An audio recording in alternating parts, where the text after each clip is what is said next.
الحمد للہ وحدہ والصلاة والسلام علی من لا نبی بعدہ اما بعد فاعوذ باللہ من الشیطان الرجیم بسم اللہ الرحمن الرحیم ومن شر النفاثات فی العقد۔ محترم ناظرین، السلام علیکم ورحمۃ اللہ۔ ایک سوال کے جواب کے ساتھ آپ کی خدمت میں حاضر ہوں۔ سوال یہ ہے کہ کیا جادو کے برے اثرات ہوتے ہیں؟ کیا جادو اثر بد رکھتا ہے؟ تو اس کا جواب بالکل واضح ہے کہ ہاں۔ اس لحاظ سے دو چیزیں قابل غور ہیں۔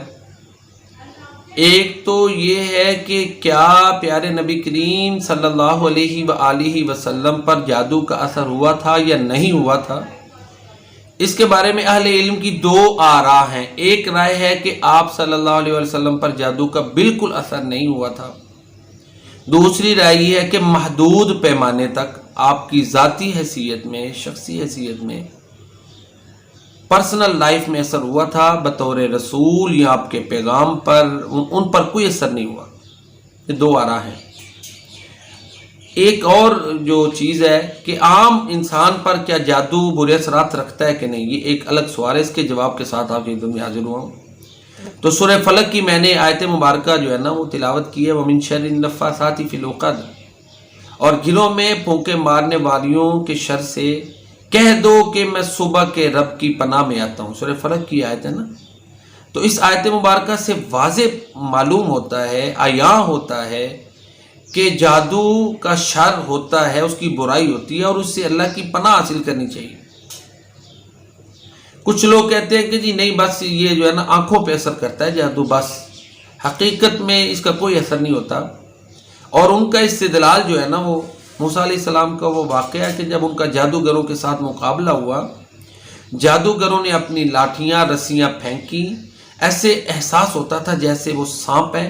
یخیل الیہ من سحرہم انہا تسعی، ان کے جادو کی وجہ سے موسیٰ علیہ السلام کو ایسے خیال آتا تھا کہ جیسے وہ بھاگ رہے ہیں۔ وہ کہتے دیکھیں نا، یہ خیال پیدا ہو رہا تھا، حقیقت میں ایسا نہیں تھا۔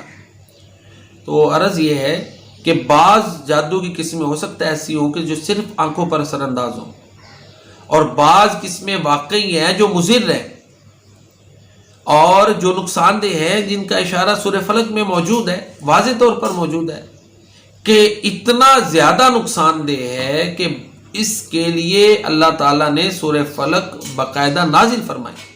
یہ معوذتین نازل اس لیے ہوئی کہ یہ جادوگروں کے شر سے بچنے کے لیے۔ اس کا پس منظر بھی تو یہی ہے نا۔ اور پھر دیکھیں نا سورہ بقرہ میں سیدنا سلیمان علیہ السلام کا جہاں پہ ذکر ہے، یہودیوں نے ان کے بارے میں یہ غلط افواہ پھیلا دی تھی کہ جادو کی بنیاد پر ان کی ساری یہ سلطنت تھی۔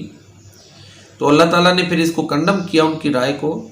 وَاتَّبَعُوا مَا تَتْلُو الشَّيَاطِينُ عَلَىٰ مُلْكِ سُلَيْمَانَ وَمَا كَفَرَ سُلَيْمَانُ وَلَٰكِنَّ الشَّيَاطِينَ كَفَرُوا يُعَلِّمُونَ النَّاسَ السِّحْرَ، کہ یہ شیاطین تھے جو لوگوں کو جادو سکھاتے تھے۔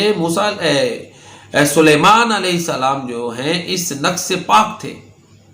پھر اسی آیت مبارکہ میں آگے جا کر اللہ تعالیٰ فرماتے ہیں کہ وہ چیز سیکھتے تھے جس کی وجہ سے ما یفرقون بھی بین المرء وزوجہ، میاں بیوی کے درمیان وہ تفریق ڈالتے تھے۔